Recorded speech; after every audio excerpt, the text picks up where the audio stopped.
안녕하세요, 여러분. 폐의약품 바로 알기 오늘 마지막 시간입니다. 네, 이번 시간에는 우리가 처음에는 폐의약품이 무엇인지, 그리고 폐의약품과 관련된 우리나라 법령, 또 해외에서는 어떻게 하는지 살펴보았는데요. 그럼 이번 시간에는 가장 중요한 폐의약품을 어떻게 버릴 것인가? 제일 중요하겠죠? 폐의약품 수거 사업에 대해서 살펴보고요. 그리고 얼마나 많은 폐의약품이 어떻게 수거가 되는지, 수거 현황, 그리고 실제로 폐의약품을 어떻게 버려야 되는지, 수거 방법까지 살펴보도록 하겠습니다. 폐의약품 수거 사업인데요. 우리 녹색연합에서도 2018년부터 지속적으로 시범약국을 통해서 가정 내 폐의약품을 보다 더 안전하게 수거해서 환경오염을 최소화시키고자 노력을 해왔습니다. 폐의약품 수거함을 제작해서 시범약국에 배부를 하고 그 약국에서 의약품을 수거하도록 한 것인데요. 쓰레기 종량제 봉투나 또는 그냥 무심코 버려진 일반 쓰레기로 배출된 이런 폐의약품이 얼마나 많은 생태계를 교란시키고 있는지 그 심각성을 파악하고 대구 약사회와 함께 폐의약품 수거함을 만들어서 시범 약국을 운영을 지속적으로 해왔습니다. 작년에도 저희가 그 폐의약품 수거함을 더 만들어서 일선 약국에 배부를 하였고요.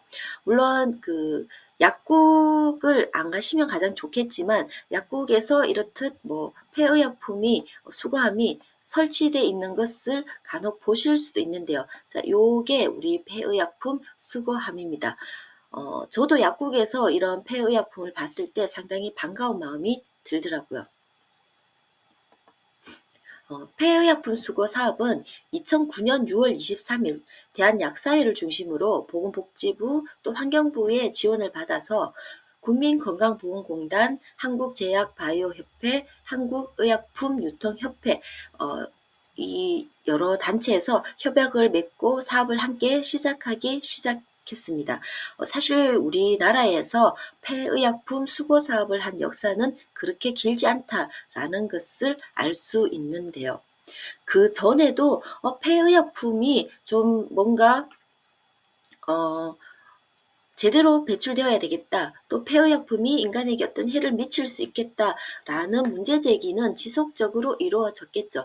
그러한 문제 제기들이 결국은 대한약사회를 중심으로 우리 약사님들이 이 더 이상 이렇게 방치해서는 되지 않는다. 제대로 올바르게 수거를 해야 된다라는 그 결의를 통해서 2009년 폐의약품 수거 사업이 최초로 진행되기 시작했습니다. 가정 내 폐의약품 횟수 처리 시범 사업 이후 2009년부터 시작된 이 사업은 꾸준하게 폐의약품 수거가 증가세를 보였지만 우리 법령이나 1차 시, 2차 시에도 말씀드렸는데 2015년 쓰레기 종량제 수수료 시행 지침이 개정될 때 이 생활계 폐의약품을 쓰레기 봉투에 넣어서 버려도 된다라고 안내를 하면서 2009년부터 점진적으로 많은 양이 수거되던 폐의약품이 2015년을 기점으로 조금 감소하기 시작했습니다.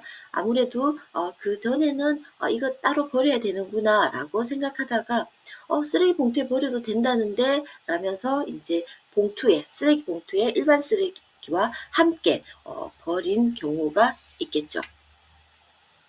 저도 사실 저는 약품을 쓰레기 봉투에 버린 적은 없지만 "쓰레기 봉투에 버려도 된다."라면서 버리는 분들을 상당히 많이 봤어요. 저는 아직 버리지 못한 약도 집에 한가득 있고요. 이 폐의약품 수거를 제대로 따로 별도로 해야 된다는 걸 알기 때문에 '이거 약국에 가져가야지.' 하면서 잊어버리고 가지고 있는 보유하고 있는 폐의약품도 상당수 있습니다. 약국이나 보건소 이렇듯 특정 분리수거 절차를 통해서 수거된 폐의약품은 전략 소각이 되지만 종량제 봉투에서 버려질 경우에는 생활 폐기물과 같이 매립되는 경우가 30% 정도가 되기 때문에 상당히 환경에 영향을 미칠 수가 있겠죠. 2018년 기준으로 종량제 봉투로 버려지는 생활계 폐기물은 1일 2만 톤이 넘는다는데 이 중에서 12톤 약 60%는 소각이 되지만 나머지 30% 정도는 매립이 된다라는 거죠. 물론 기타로 재활용되는 것도 있고 하지만 어쨌든 연간 4천 톤이 넘는 생활계 폐기물이 매립이 되고, 매립이 된다는 것은 결국 침수나 침수를 통해서 하천이나 토양에 이런 이 폐의약품에 들어있는 잘못된 성분의 약 성분이 결국 토양이나 하천에 흘러 들어갈 수 있다라는 것을 암시할 수가 있겠죠. 생활계 폐기물로 버리더라도 전량 이것이 소각된다라면 사실 이만큼 폐의약품이 분리되지 않았을 때, 제대로 수거되지 않았을 때의 심각성을 이야기하진 않겠지만, 이 매립되는 경우에는 얼마 안 되는데 좀 매립되면 어때요? 그리고 쓰레기하고 함께 섞여서 좀 매립되더라도 침수되는 것이 적지 않을까요? 또는 얼마 되지도 않는데 좀 묻어서 하면 어때요? 라고 얘기하시는 분도 있으시겠지만, 약이라는 것 자체가 여러분들 상당히 농축돼 있고, 그리고 작은 알약이지만 그 알약 하나로 우리 몸의 신체적인 변화를 낫게도 하고 덜 아프게도 하고 상당히 큰 효과를 보신 분들이 계실 텐데요. 이렇듯 그 조그마한 약 하나에 엄청난 양의 어떤 성분이 녹아들어 있기 때문에 충분히 이런 쓰레기와 함께 매각된 매립된 생활계 쓰레기가 쓰레기 속에 포함되어 있는 폐의약품이 우리 인체의 환경에 영향을 미칠 수 있다라는 것이죠. 폐의약품 수거량 동향인데요. 방금도 말씀드렸지만 쓰레기 종량제 봉투에 약품을 넣어서 버려도 된다라고 얘기한 것이 바로 2015년이죠. 그래서 15년까지는 조금 증가 추세였지만 15년을 기점으로 이 분리수거 현황이 조금 수거량이 주춤했어요. 하지만 다시 또 이대로는 안 된다. 또는 쓰레기뿐만 아니라 폐의약품을 제대로 버리고, 또 사실 과거에 비해서 이 폐의약품을 수거하는 장소가 많이 증가한 것도 사실이에요. 옛날에는 약국, 시범약국, 대구에서만 보더라도 시범약국이 도대체 어디야? 어디를 가야만 폐의약품을 버릴 수 있을까? 이런 고민들도 하셨겠지만 이제는 이 수거함, 시범약국도 증가했고, 다른 데서도 폐의약품을 수거할 수 있기 때문에 시민의식도 높아졌고, 다시 2018년, 19년부터 폐의약품 수거량이 증가하고 있습니다. 그리고 대구의 경우에는 2017년에 25,000톤이 수거가 되었고 2021년 기준으로는 약 28,690kg가 수거가 되었는데요.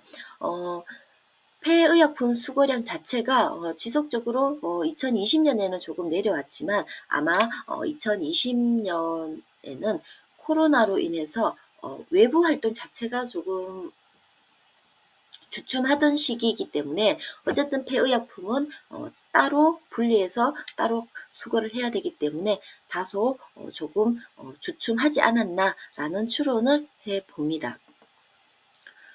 폐의약품 수거량이 각 구별로, 구군별로, 연도별로 나타나고 있는데요. 달성군의 경우에는 2017년에 비해서 2021년에는 약 2배 이상이 수거량이 증가하였고요. 다른 지역들도 폐의약품 수거에 상당히 적극적으로 동참하고 있어서 물론 감소한 지역도 있지만 대부분의 전체적인 양으로 본다라면 2017년보다 점점 수거 현황이 높아지고 있음을 알 수 있습니다. 자, 그럼 대구에는 폐허약품을 어디에서 수거할 수 있는가? 수거 장소는 어디인가? 살펴보면요. 크게는 약국과 보건소, 주민센터로 볼 수가 있는데요. 어, 중구, 동구, 서구, 남구, 북구, 수성구, 달성군의 각각의 보건소에서 그리고 주민센터에서 폐의약품을 수거할 수 있습니다. 그래서 뭐 보건소 가실 일이 있거나 주민센터 가실 일이 있으면 폐의약품을 모아두셨다가 갖다 주셔도 되고요. 그리고 약국은 사실 그 100%라고는 할 수는 없지만 약국에 갖다 주셔도 만약 우리 약국에는 수거함이 없는데요 라고 하시는 분도 계실 수 있지만, 수거함은 없지만 약을 받아 두셨다가 함을 따로 별도로 만들지 않고 수거를 하시는 곳도 있기 때문에 일반 약국이나 보건소, 주민센터를 통해서 수거를 할 수가 있습니다. 즉 내가 갖다 줄 수 있다라는 거죠.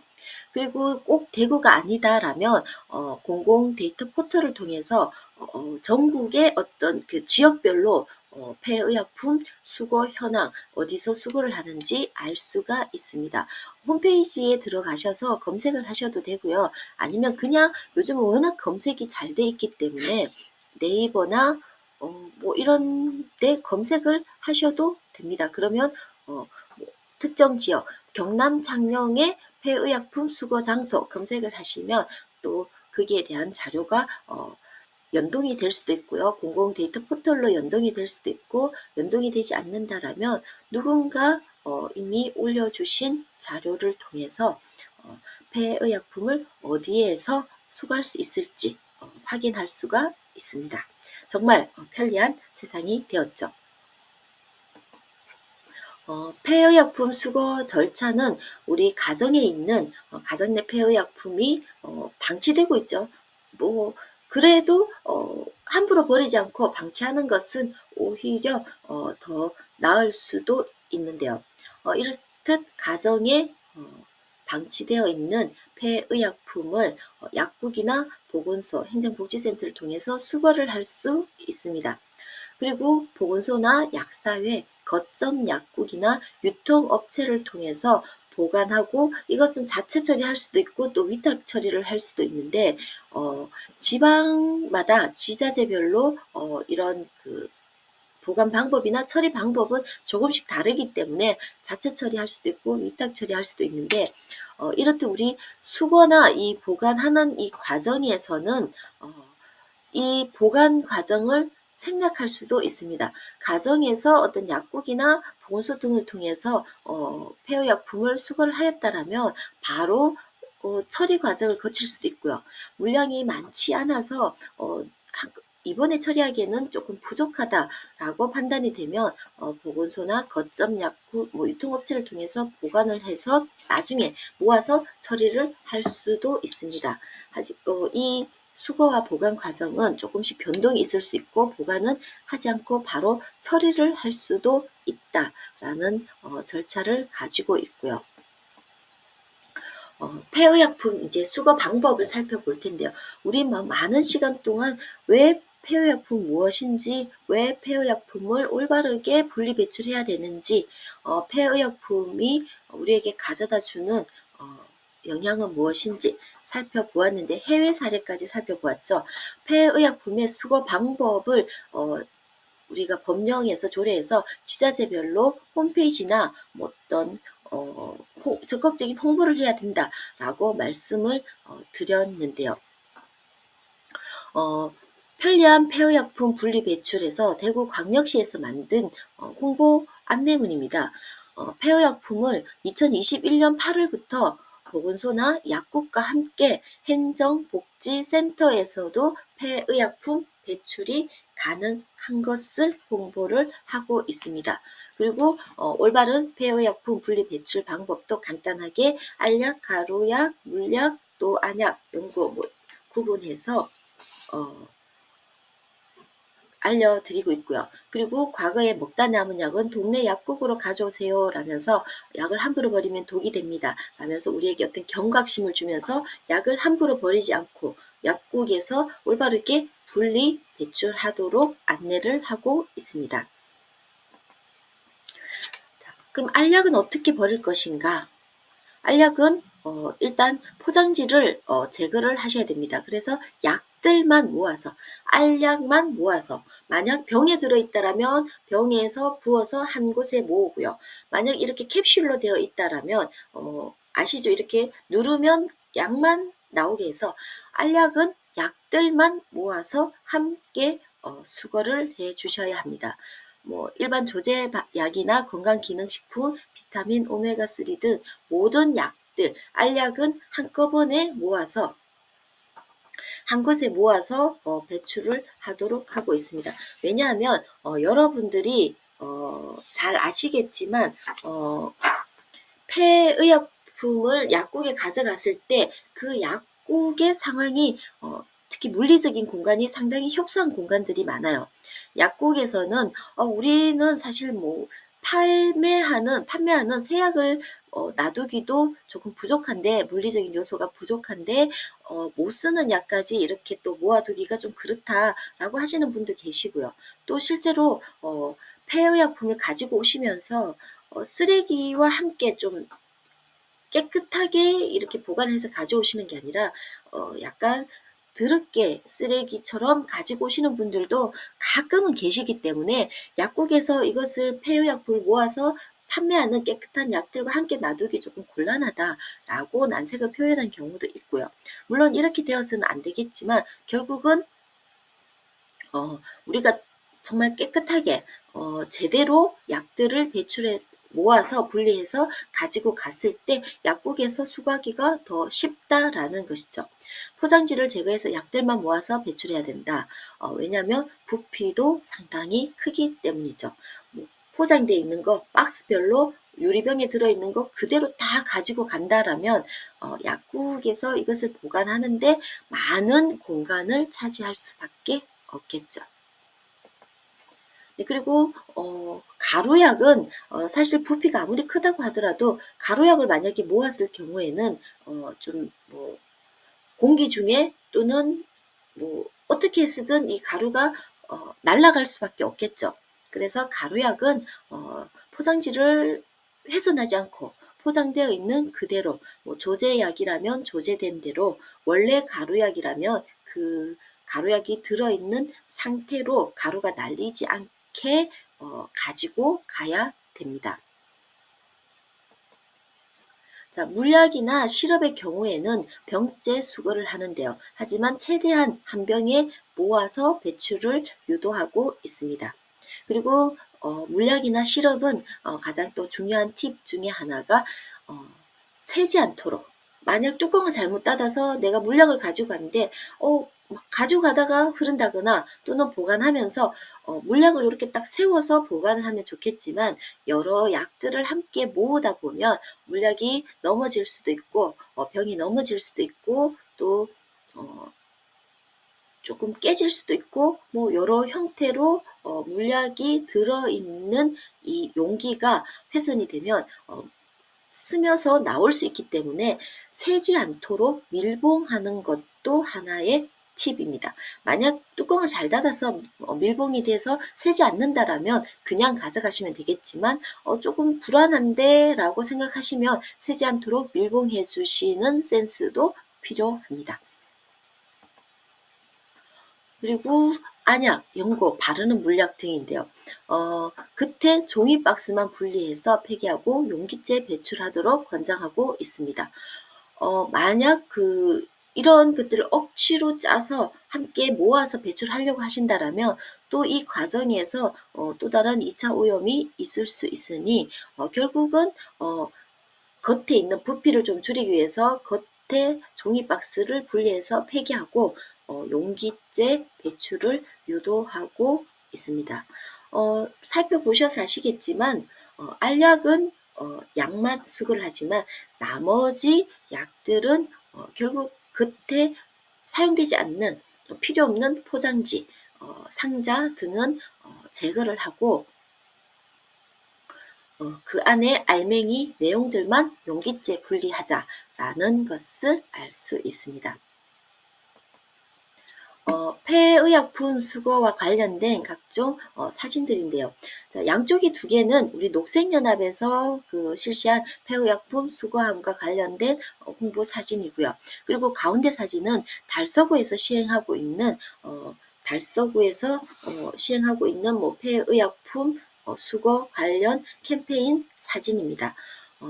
이렇듯 폐의약품은 지금은 뭐 약국, 행정복지센터, 그리고 뭐 보건소에서 수거를 하고 있지만 과거에는 시범약국을 통해서 수거를 했었고요.